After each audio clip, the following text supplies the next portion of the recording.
It's Doonkie Dean, and welcome to the dungeon.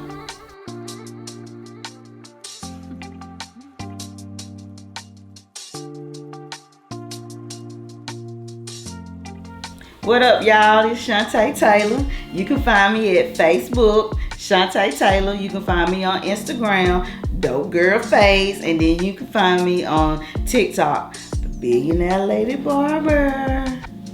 All right. Hello, everybody. My name is Tyron Harris, aka Doonkie Dean. I'm a master barber, and getting ready to start up a all-female barber class. I wanted to do something different. I've seen a lot of people reach out. I've had a lot of people reach out to me and ask me questions about cutting hair, and most of them has been females. So I decided to do an all-female class. And with that being said, I have a special guest here. Her name is Chante Taylor. She's gonna be kind of giving a little insight and a little vision about her career as a barber, how she got started, and hey, we're gonna jump right into it. Chante, you want to introduce everybody to you, who you are and how you got started? I'm Chante Taylor. I'm from Athens.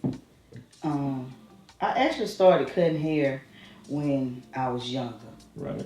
On my friends, on my cousins, them, messing them up a little bit, you know. Okay. But Yeah. and it, I liked it. And then when I had my son is the reason why I really wanted to get into barbering. I used to take it to the barber shop and he started crying and I was like, Daddy wasn't around. So I sat in a chair and I got my hair cut into a temp fade. Okay. And it was a woman barber in there too, and I was like, she just looked fine standing there. I was like, Right. I'm gonna do this one day. But then stuff just started, coming up. I couldn't do it, and then I ended up getting fired from my job because of my illnesses that I had. I understand. And I said, when I got fired, I was already doing this, and I said, God, take the wheel. Okay, so how many years have you been doing barbering today?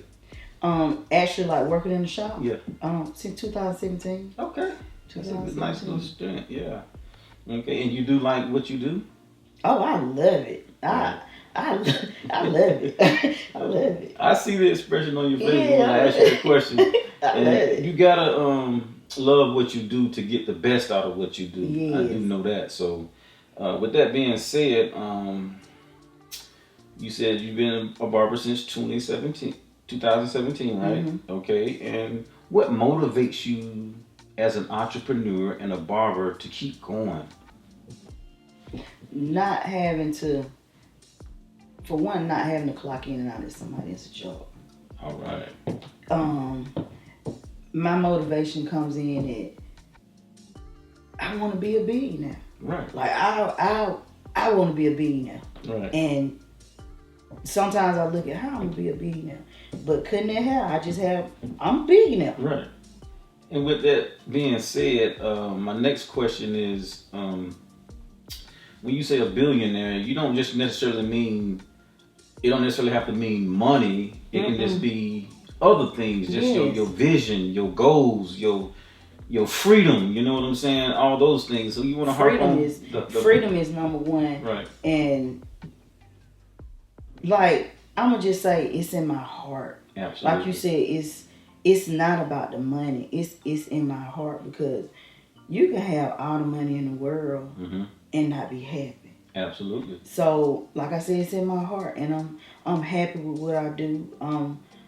I like it when people come in and they get a haircut, especially like I ain't never let a woman cut my hair before. I don't know. And then when they get up, they be like, okay, you fine. You know what I'm saying? So it's just like, hey, I'm getting there. So it's a mind thing. It's not about, I pray God get me there one day. But it's just a heart. That's my mindset. My mindset and my heart is on the same page. Right. If that makes sense. It makes a lot of sense, because I know a lot of people that I've worked with or worked with me. The mindset kind of sets the tone in the barbershop. And I like the fact, to be honest, you said you watch me on Facebook or social media, but I watch you too. And just that whole billionaire mindset just kind of gave me a little boost of energy, because you can also have a poverty mindset, which kind of slows you down and stunts your growth and keep you from prospering. So that billionaire mindset to me is A1. I like it, Chante. I'm gonna be honest with you. You gave me some inspiration on that one. Okay, so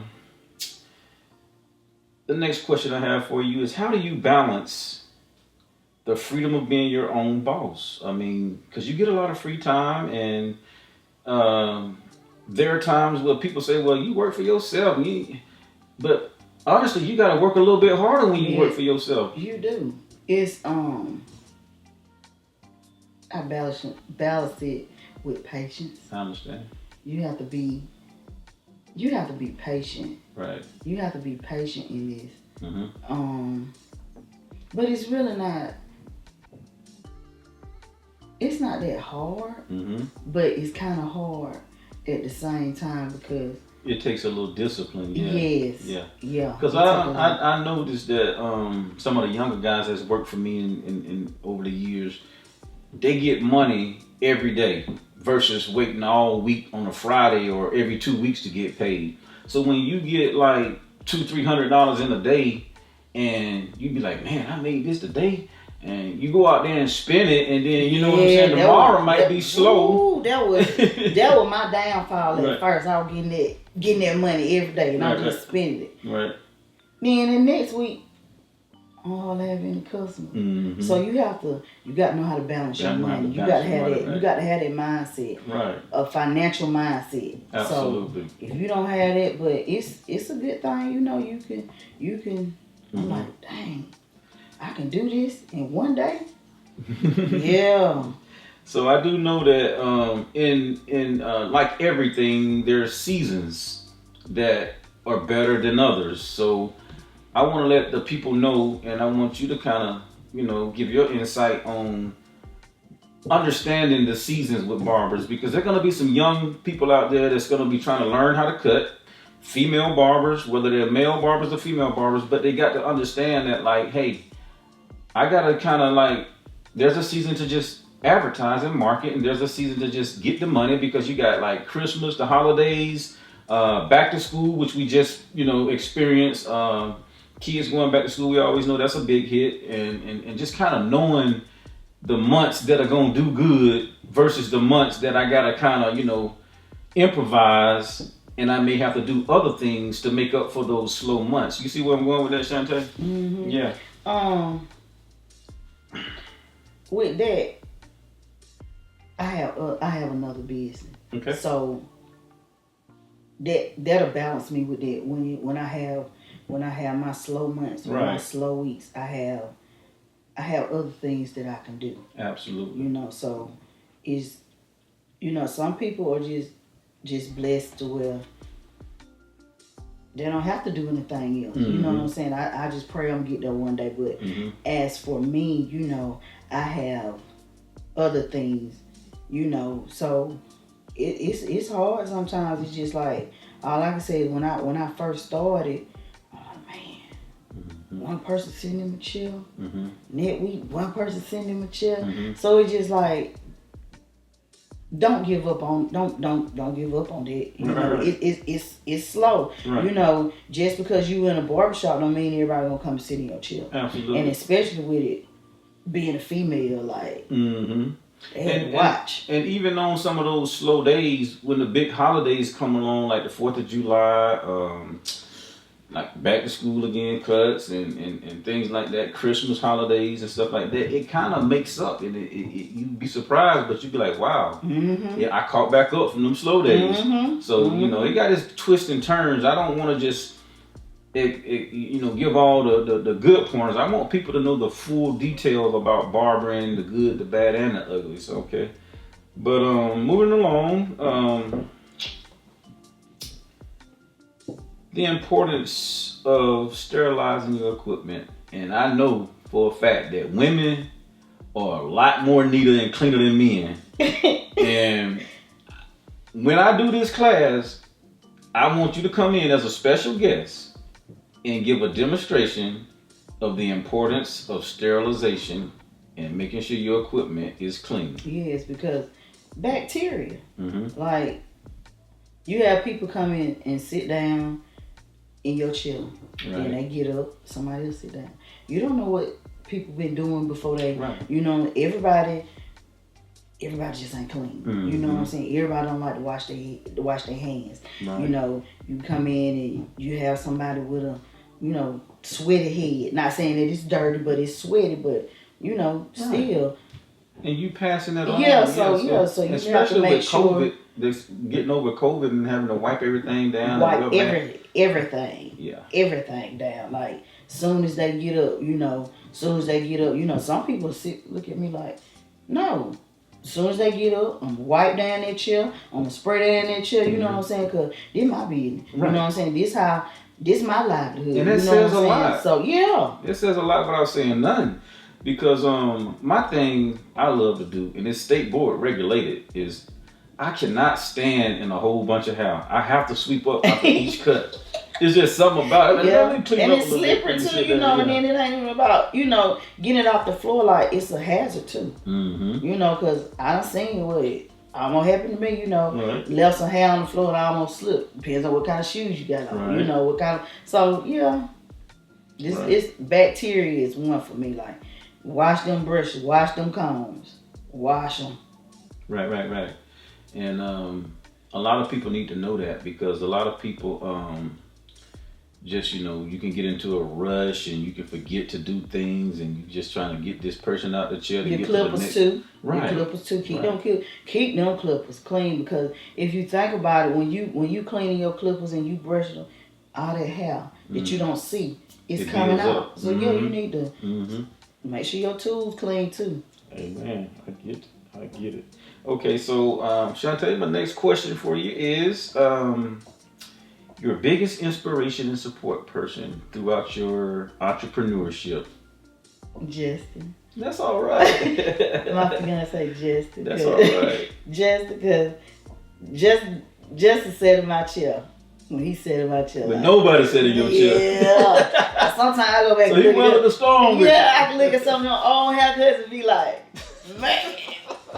Yeah. He warm too. Yeah. That's and then all right, I could look up, you know, be talking to him about stuff, and there it is at the door. Right. But when I get to the shop, it's a box, you know, sitting there, everything I need, you know. Yeah. All my clippers. And that means a lot, man. That means a lot to have a support system and you know, somebody that's with you through the thick and the thin. Yeah. So I'm excited about that. Good for Justin, man. We gotta give Justin his props, man. Yeah. Yes, sir. Yes, sir. Okay. What advice would you give an inspiring female that wants to be a barber? Don't give up, cause it's a good thing. Mm-hmm. For me it's a peace of mind, because you can go a long way. You can meet amazing people. Wow. Like, you just don't give up on it. Like, no matter really what it's looking like, because you have good days, you have bad days. Mm-hmm. And you know, nothing is perfect. You know, you're gonna make some mistakes, but the one good thing about me is Kima and Country, when I went into their shop, they was there. Right. So I had, I'm gonna say, a backup plan. They were my backup plan. Right. So it was just like, when I cut ahead before someone got up, they came and, you know, look. Helped you out. So even if they seen some places where I messed up, they fixed it. Mm-hmm. And at first I used to get offended by that, like, but I wasn't perfect. You know what I'm saying? It's like, I'm just coming in, they've been in. You know what I'm saying? So I have to. Too, you have to. I still learn stuff to this day. Like, I'm still learning stuff. Like, I'm learning that. Like, right now, I can fade, but I'm learning that I can fade even better. Mm-hmm. You know what I'm saying? Right. So I know I can fade, but I can look at something. Like the other day, I was, upset about some stuff, and I was frustrated. Okay. I was frustrated. When I tell you, every person that got up out their chair, I'm like, man, I'm so fine. And I seen it like, oh, now this is how you fade. Right. You get what I'm saying? Like, that's that expression. Let me explain. That expression, like when you sometimes going through something or you got something that you dealing with, and instead of, you know, giving a bad reaction or getting down on yourself, if you just go in there and just be like, you know what, I'm gonna cut the mess out of some hair today, man. And you get that feeling yourself and get beside yourself a little bit about them cuts. Them cuts come out so. And I be like, Holy Ghost, ooh, calm me down. You know what I'm saying? Do the cut for me. So that's right. That's what it is. Yeah, so I've been in a position. Speaking of you talking about country and King and them being there to assist you, I've been that guy, you know, because I'm gonna tell you, my son, I rode him so bad. People used to just look at me and be like, "Dang, you a little hard on him, don't you? You don't think you're a little hard on him, T?" I said, "Nah, I ain't hard on him." Tough love is the best. Right, and then he thanked me to this day. He be like, "Dad, you gave me something, bro, and I appreciate it." He'll let me know, you know. But I was hard on him because he was my son for one, and he's a man, and I'm a man. And we had spoke before the interview about the importance of men being in their kids' life, and I know this is off the subject, but we're gonna eventually start a nonprofit organization to help the youth and bring them closer to some of the things that they're lacking without fathers being in their lives. But yeah, I was that guy. I used to help people and correct them and make sure that their cuts was right, because it's a reflection on the shop. Yeah, it is. And you want your customers to come back. It is. And like now, I done cut country maybe 2 times, but King, every 2 weeks, he my client now. Right, he was my teacher, now he my client. Right. So that made me feel good. Like, okay, dude, talk me, you know. But he said, "I'm gonna train you to cut me." I was like, "What?" He said, "I'm gonna train you to cut me." I didn't get it at first, but because he's funny about who cut his hair. Absolutely. Because he cut his own hair. Right. So that's why I really think that's something, because I cut his hair. He don't let nobody else cut his hair. Right. Him, you know, so. Right. Yeah. And you're gonna have clients like that. They don't want nobody but a certain person. They'll wait an extra week without a haircut sometimes, just for you to cut their hair. Because I have been on vacation or out of town or something, like, well, I'm gonna wait on you, T, man. I ain't going nowhere. Last time I went to such and such, man, they put me back. And you got that kind of stuff going on, you know. Yeah. But I do want to reiterate on the people you meet in the barbershop. And I noticed that you said that you have another a job or something that you do. And to be honest, I've explored over the years. You know, there's been times where that's all I did was cut hair. And then you get so many opportunities. You meet so many different people with different titles that sit in your chair that you come in contact with. So as barbers, we have to hold secrets. We have to hold information. Like a counselor. So it's more than just a haircut sometimes, you know. So do you find yourself, right, do you find yourself like not only being a listening ear, but a mentor to some of your clients? Country King used to say, "Look at the pastor over there." You know? What? Look at that. And right. You can get into a conversation and not realize how deep it is. Right. And then, after the conversation, everybody in the shop looking at you and they're like, "Yeah, you were right." Some of the best sermons come in the barbershop sometimes. To me, every day I wake up, I get wiser. Right. You know what I'm saying? So some people sit in their chair and I'll be like, "Dang, I thought I had it bad."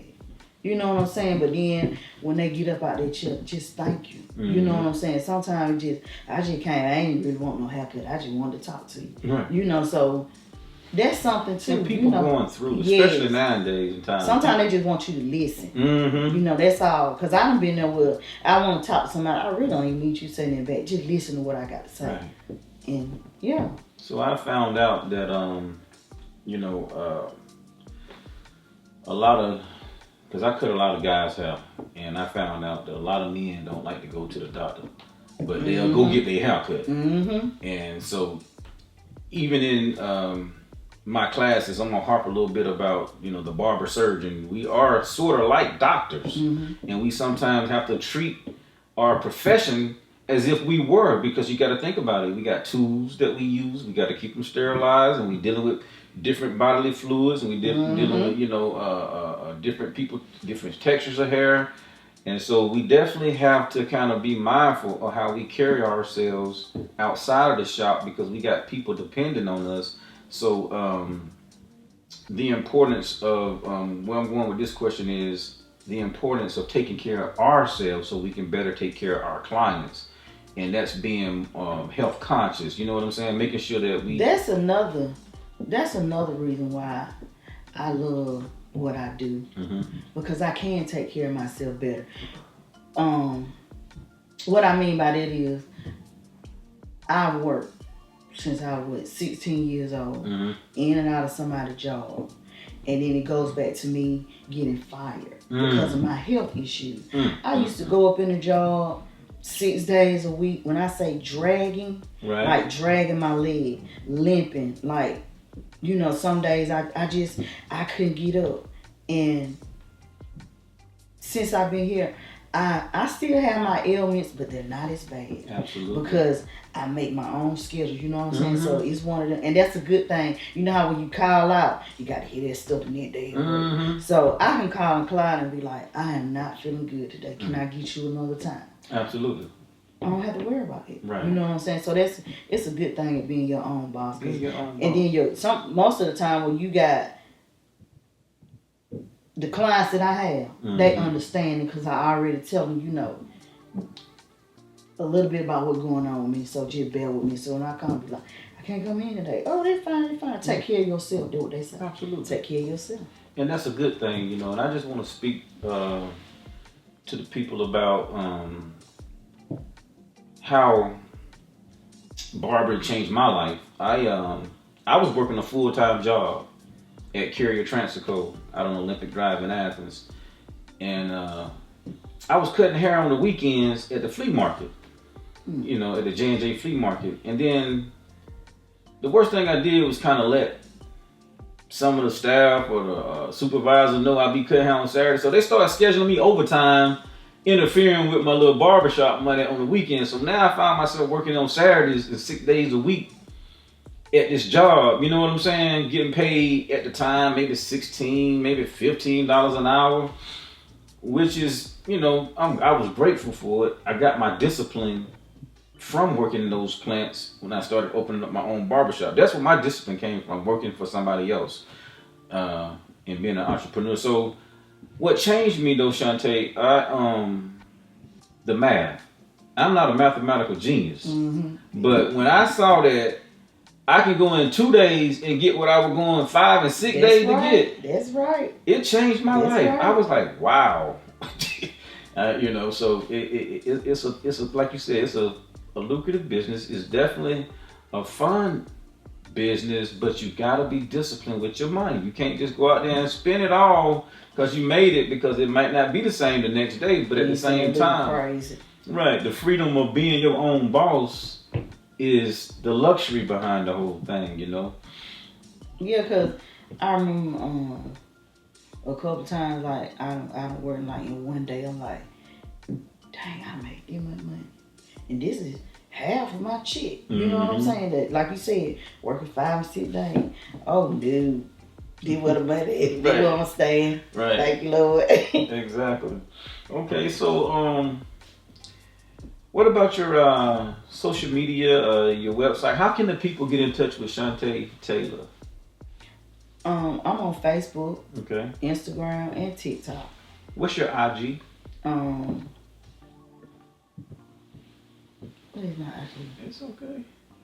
I don't know just what my IG is. Dope Girl Phase. Dope Girl Phase. They're right. Dope Girl Phase. Facebook is Chante Taylor, and TikTok is Billionaire Lady Barber. So Dope Girl Phase. Yes, that's Chante my business name. Dope Girl the Phase. billionaire, but I like that billionaire barber. Yeah. It's just like, okay, shit, I ain't no billionaire, but I'm gonna act like Yeah, I'm gonna right. think I'm one, and you can be that. Your whole demeanor. What they say, fake it till you make it. Listen, you got to own that shit. That's like I was telling you earlier, man. Like when you embrace what you do and you love what you do, it makes everybody around you love it the same way. That energy you put out, you know what I'm saying? And I tell my kids all the time, I said the energy that you put out, you reciprocate. It comes back to you, whether that's good or bad. So you walk around with a nasty attitude and this and that, that's what you're gonna get. Yeah. You know what I'm saying? So I always try to put out good energy. I like good energy, good energized people around me. That's right. And you know, you have anything else you want to share with the world, or an inspiring barber, or somebody that may join this class that'll be on the edge of thinking about joining, but real indecisive, haven't really made their mind up? Because I'm gonna tell you, Chante, I had a lot of people reach out to me, and I really believe after this interview, it's gonna spark a flame. If especially as a female barber, if that's what you want to do it, and don't give up. Like it's a blessing. Like it really is. It's a blessing just being able to be you. Right. You know what I'm saying? Going and coming as you please. Like it's a blessing. You meet new people every day, and you just never know who you may meet that could get you to the next step. Cause it's always steps. It ain't just right. You can't just be comfortable with this. You know what I'm saying? You have to be comfortable with being uncomfortable, if that makes sense. It make a lot of sense. Cause you get uncomfortable. Like I've been doing this since 2017. I still get uncomfortable sometimes, but I'm comfortable with being uncomfortable because I know I can always learn more. You know, because I watch a lot of people, and I be like, dang, they doing all this, just being a barber. Right. And it's not just being a barber. They have other things going on, but it's to me, it's a billionaire business because it's a lot you can do with just being a barber. Right. It's a lot of stuff that can. It sets you up to do other things. You know what I'm saying? It's like the mecca to open up other businesses. Because a lot of people say, a lot of people say, T, you sure do be opening up a lot of stuff. You be doing a lot. You stay busy, man. I said that's my lifestyle. Yeah. I've even been called a serial entrepreneur, and I'm like, that's my first time hearing that. Like a serial entrepreneur, because man, you don't waste no time, man. You jump from one thing to, I said, hey man, look, you only live one time. That's right. So you gotta go out there and explore until you find your niche. You know what I'm saying? It may be just barbering, but you're gonna have so many different people that come in and sit in your chair that can give you an opportunity to do something else. And it's gonna be something that's gonna spark your interest to be like, hey, I might just try this. Because that's how I promote my other business. Like I have a cleaning business, and that's how I promote my other business. Like I've even hired people, sitting in my chair, like, oh, you got a cleaning business, you ever need no help, and I'm always need help. You know what I'm saying? You always need help, especially with some of the stuff I've been running across. You know what I'm saying? So I need it. Right. So it's a good thing, because you can be introduced to people that, in your mind, your vision, and you're like, oh, I'm gonna get there. Could be that one person kind of sitting in your chair. Yep. Okay, so with that being said, we're gonna wrap this interview up. I want to thank Chante Taylor for coming through down in the dungeon, down in the basement with Doonkie Dean. My first interview, it was on point, and her better half, Justin, for being her support system, man. We got to give a shout out to Justin. And my main man, I never go nowhere without him. If I need some camera work done, anything like that, man, Snacks is the guy to call. He's always on time. He's dedicated to what he do. So with that being said, I want to let all y'all know, if you're interested in becoming a barber, if you're interested in becoming a female barber, come see me August the 15th, Wanda, Georgia, 36 Piedmont Drive. We're gonna do an orientation, registration, and greet and meet. The classes will start that following Tuesday. We're gonna go Tuesday through Thursday from 5 to 7. We're gonna do evening classes, so if it fits your schedule. I've already had 3 people that signed up. I only wanted 5, but I had 3 that signed up already and dedicated about what they want to do. So if you're interested, I'll take a few more. I'll take 10, but I only want 5. Come see me. Get in touch with me, and let me know. And I'll be glad to have you. Thank you.